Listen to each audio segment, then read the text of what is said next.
आदाब नाजरीन, मैं मोहम्मद आजम RH9 न्यूज में आपका खैर मकदम है। लकड़ी का पुल जंक्शन के पास रात के वक्त ट्रैफिक तहदीदात। शहर हैदराबाद में वाक़ लकड़ी का पुल जंक्शन के पास ग्रेटर हैदराबाद म्युनिसिपल कॉर्पोरेशन की जानिब से पानी की निकासी के कामों के सिलसिले में 1 महीने तक के लिए रात के औकात में महकमे ट्रैफिक पुलिस की जानिब से ट्रैफिक तहदीदात ऐड की गई है। लिहाजा ये काम 11 जून से शुरू होगा, जो मुसलसल 1 महीने तक जारी रहेगा। इसके अलावा अवामी आमदोरफ्त में दिन के औकात में खलल अंदाजी न हो, इसके पेश नजर ये तामीराती सरगर्मियाँ सिर्फ रात के औकात में 11 बजे से सुबह 5 बजे तक अंजाम दी जाएंगी।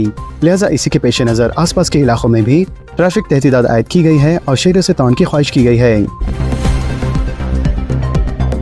सरकारी स्कूलों में भी प्री प्राइमरी तालीम। रियासती हुकूमत का फैसला 210 मदारिस का इंतखाब। रियासती हुकूमत ने नए तालीमी साल 2025-26 से सरकारी स्कूलों में नर्सरी, LKG और UKG की तालीम शुरू करने का फैसला किया है। लिहाजा हुकूमत के इस फैसले से अब रियासत में खानगी स्कूलों की तर्ज पर सरकारी स्कूलों में भी प्री प्राइमरी स्कूल कायम होंगे। बताया जाता है कि महकमा तालीम ने रियासत के 210 सरकारी स्कूलों में प्री प्राइमरी स्कूल शुरू करने की इजाजत दी है, जिसके बाद जारी तालीमी साल से ही इन सरकारी स्कूलों में नर्सरी, LKG और UKG में तुलबा को दाखिले दिए जाएंगे। जराये ने मजीद बताया कि फिलवक्त सरकारी स्कूलों में 5 साल की उम्र मुकम्मल करने वाले बच्चों को ही जमात अव्वल में दाखिला दिया जाता है, जबकि खानगी स्कूलों में इससे कम उम्र के बच्चों को नर्सरी में दाखिले दिए जा रहे हैं, जिसकी वजह से बच्चों के सरपरस्त खानगी स्कूलों में दाखिला दिलवाने में दिलचस्पी रखते हैं। बताया गया है कि विद्या कमीशन के चेयरमैन के मुल्ली की सिफारिश पर रियासती हुकूमत ने सरकारी स्कूलों में नर्सरी से तालीम शुरू करने का फैसला किया है, ताकि सरकारी स्कूलों में तुलबा की तादाद को बढ़ाया जा सके।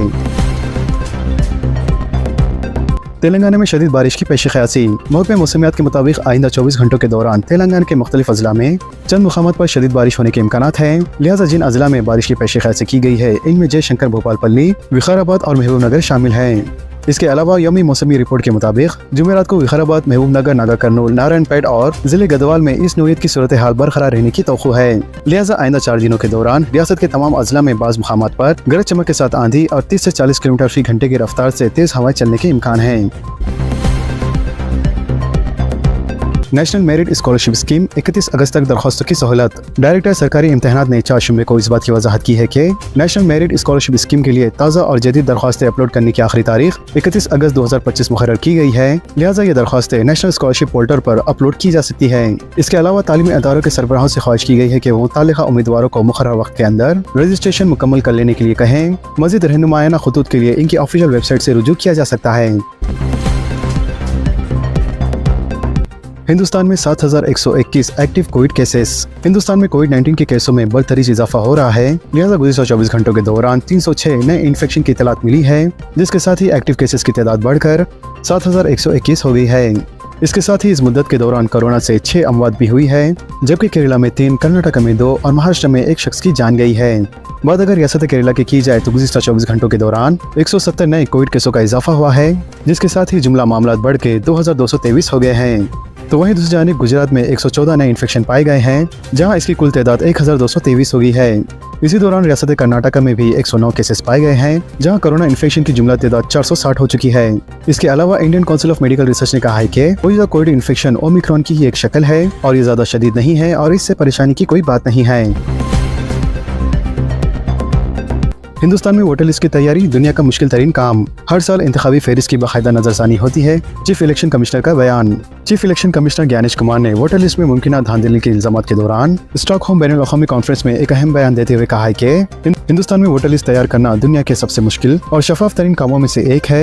लिहाजा इलेक्शन कमीशन ने वजाहत की है कि हर साल वोटर लिस्ट की बाकायदा नजरसानी होती है और इंतखाबात से कबल इसे तस्लीम शुदा कौमी व रियासती और सियासी जमातों के साथ शेयर किया जाता है।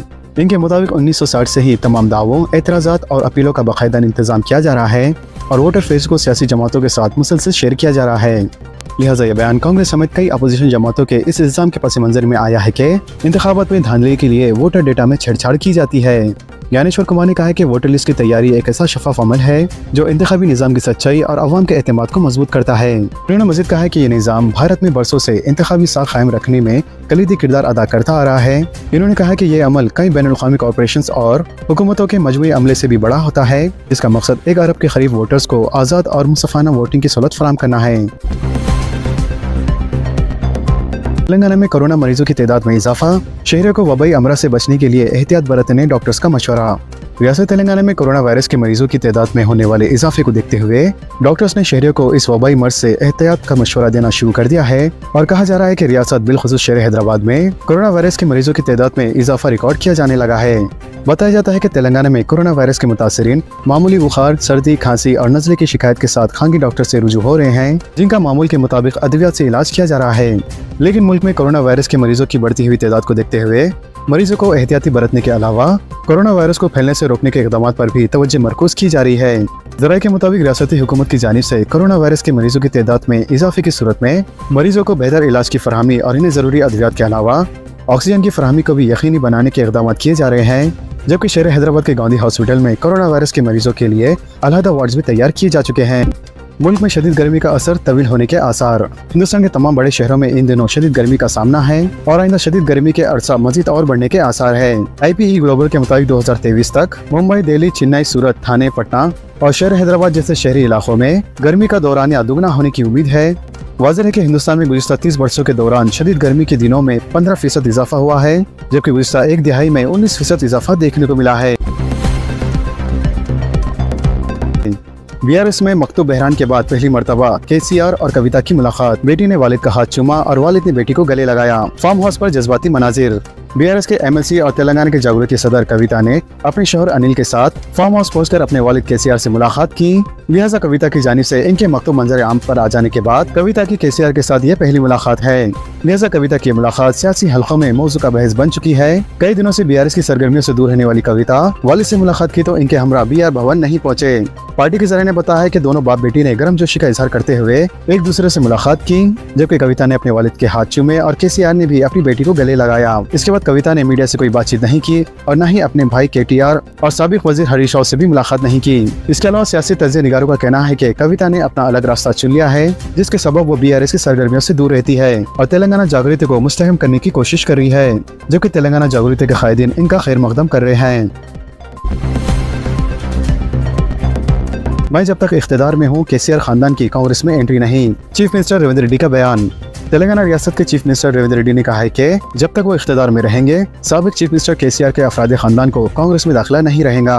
लिहाजा तेलंगाना के लिए KCR खानदान को हकीकी दुश्मन करार देते हुए रेवंत रेड्डी ने कहा है कि कांग्रेस पार्टी में उनके लिए कोई एंट्री नहीं है। इसके अलावा नई दिल्ली में हाई कमान के कायदीन से मुलाकात और 2 दिन तक क़याम के बाद हैदराबाद में वापसी से कबल चीफ मिनिस्टर रेवंत रेड्डी ने मीडिया से गैर रस्मी बातचीत की। मजीद उन्होंने कहा कि पार्टी हाई कमान से काबीना में तोसी और खलबंदानों के तकसीम के मसले पर कोई बातचीत नहीं हुई है। लिहाजा चीफ मिनिस्टर ने कहा है कि इनके पास जो इजाफी खलबंदान मौजूद है वो ही नए वज़रा की तकसीम करेंगे। इंदिरा स्कीम के इस्तेफादा कुनंदगान को रेत की मुफ्त सरबराही। वजीर P श्रीनिवास रेड्डी का बयान। इंदिरा मकानात के मंजूरी दस्तावेज की तकसीम। रियासत तेलंगाना के housing minister P Srinivas Reddy ने ऐलान किया है कि इंदिरा स्कीम के इस्तेफादा कुनंदगान को मुफ्त रेत सरबराह की जाएंगी ताकि वो अपने मकानात तामीर कर सकें। मजीद उन्होंने कहा है कि रेत के मुफ्त कूपनों की तकसीम की जिम्मेदारियां जिले कलेक्टरों को तफवीज़ की जाएंगी। इसके अलावा श्रीनिवास रेड्डी ने कहा है कि हल्के मुल्क के लिए 3500 मकानात मंजूर किए गए हैं। इन्होंने ऐलान किया है कि वजीर सीताका की ख्वाहिश पर मजीद 1000 मकानात खुसूसी तौर पर मंजूर किए जा रहे हैं। इन्होंने कहा है कि इस्तेफादा कुनंदगान अगर आइंदा 10 से 15 दिन के अंदर मकानात की तामीर शुरू करते हैं तो इन्हें हर पीर को फंड जारी किए जाएंगे। आसरा पेंशन 5,20,000 इस्तेफादा कुनंदगान को अभी भी इंतजार। रियासत तेलंगाना में कांग्रेस हुकूमत के बरसर इख्तिदार आए हुए 18 महीने गुजर जाने के बावजूद तकरीबन 5,20,000 इस्तेफादा कुनंदगान अभी भी अपनी डबल आसरा पेंशन का इंतजार कर रहे हैं। वाज़ेह है कि कांग्रेस हुकूमत के इख्तिदार में आते ही प्रजा पालना और ग्राम सभा प्रोग्राम के तहत तकरीबन 25 लाख नई दरख्वास्तें आसरा पेंशन के ताल्लुक से मौसूल की गई थी और ज़राए के मुताबिक 25 लाख दरख्वास्तों में से तकरीबन 5,20,000 दरख्वास्त गुजारों को इस स्कीम के लिए मुंतखब किया गया था और हुकूमत की जानिब से जुलाई 2024 में किए गए सर्वे के तहत तकरीबन 1,40,000 अफराद के नाम आसरा पेंशन स्कीम से मुस्तरद कर दिए गए थे, जो कि इनका इंतकाल या दूसरी जगह मुंतकिल हो जाना इसकी वजह बताई जा रही थी। लिहाजा इसके नतीजे में जहाँ रियासत तेलंगाना में 44,70,000 आसरा पेंशन के इस्तेफादा कुनंदगान मौजूद थे, अब वो घटकर 42,70,000 हो गए हैं, जबकि नई आसरा पेंशन से मुतालिक 5,20,000 अहल इस्तेफादा कुनंदगान अभी भी इंतजार कर रहे हैं। तो दोस्तों, खबरों से मुतालिक आप सबकी क्या राय है नीचे कमेंट बॉक्स में जरूर जाहिर करें और इसी तरह के लेटेस्ट एंड फास्ट अपडेट्स के लिए हमारे चैनल के साथ जुड़े रहें। हमारे इस वीडियो को आपस में ज्यादा से ज्यादा शेयर करें। तो नाजरीन, इजाजत दीजिए और बने रहिए हम सब की आवाज RH9 न्यूज के साथ। चैनल को लाइक कीजिए, जितना हो सका ज्यादा से ज्यादा शेयर कीजिए और सब्सक्राइब करना ना भूलें। खुदा हाफिज।